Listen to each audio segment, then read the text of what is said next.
I'm Miss Ann, and I'm going to read The Biggest Christmas Tree Ever. Once there were two mice who fell in love with the same Christmas tree, but you had to see it to believe it. Everyone in Mouseville loved Christmas trees. Every Christmas, families all over town put up the biggest, most beautiful tree they could find. But first came Thanksgiving. The day before the celebration, Clayton, the house mouse, took a walk around Mouseville. He knew he should be thinking about giving thanks, but the chill in the air reminded him of Christmas. "You know what?" he said out loud. "This year, I'm going to find the biggest Christmas tree ever." Not far away, Clayton's friend Desmond, the field mouse, said exactly the same thing. That night, Clayton helped his mom and dad, his brother Andy, and his sister Trudy make a special cheese casserole and a nut pie for Thanksgiving dinner. Over at Desmond's house, Desmond and his brother Morris helped Uncle Vernon fix a big pot of vegetable stew and a cheesecake. Everyone ate too much. After dinner, Clayton's grandma and grandpa sat in the living room, holding their tummies and grumbling. Over at Desmond's, the cousins from across the road stretched out on Uncle Vernon's sofa, and they took a nap. The following morning, Clayton woke up early. He wanted to be first at Claire's Christmas tree farm at the edge of town.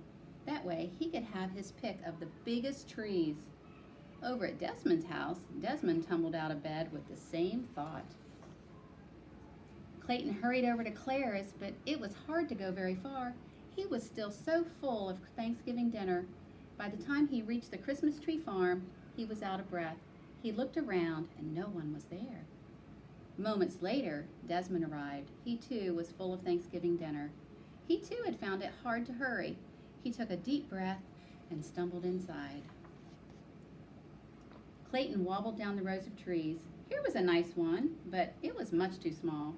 There was another, but it was squat and had a crooked top. Over there was a third, but it was of average height and had big gaps between the branches. Struggling down another row, Desmond was having the same problems. Clayton leaned against a tree. It was scrawny and very tall. "I'll never find the tree that I want. I'd better go home." And not far away, squinting at another tree, Desmond said, "I'll never find the tree I want. I'd better go home."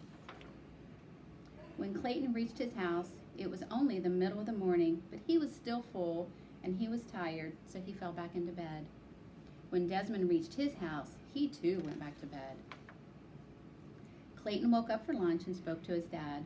Dad said, "Go out this afternoon. Walk to the far edge of the Christmas tree farm. The biggest trees are over there." When Desmond woke up for lunch, Uncle Vernon told him the same thing. That afternoon, Clayton went out again. At the very same time, Desmond did too. Clayton walked to the far edge of the Christmas tree farm.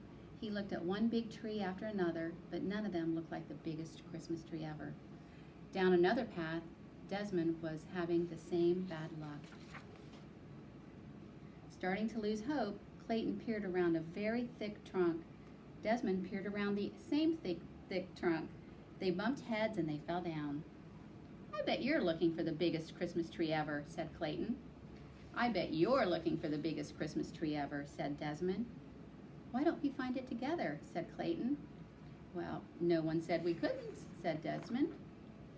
They set out through the rows of trees. They looked and looked until it was almost dark. Just as they were about to give up, there it was. A Christmas tree so big and so tall, it reached the sky. "How will we ever cut it down?" Clayton asked. "It's much too big for the two of us." "Where will we put it?" Desmond added. "It won't fit in your house or mine." Clayton and Desmond smiled. "Our families will help us," they said together. And that is exactly what happened. Clayton's dad and Uncle Vernon came out with their axes, and with the help of Clayton and Desmond, they chopped down the giant tree. Both families called on friends and relations, and together they loaded the tree onto 100 red wagons and pulled it to Clayton's front yard. There, they decorated with the most wondrous ornaments and colored lights.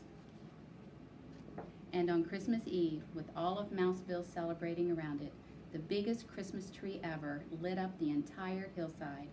Clayton and Desmond shared a high five. "We did it," said Clayton. "All of us together," said Desmond. The end.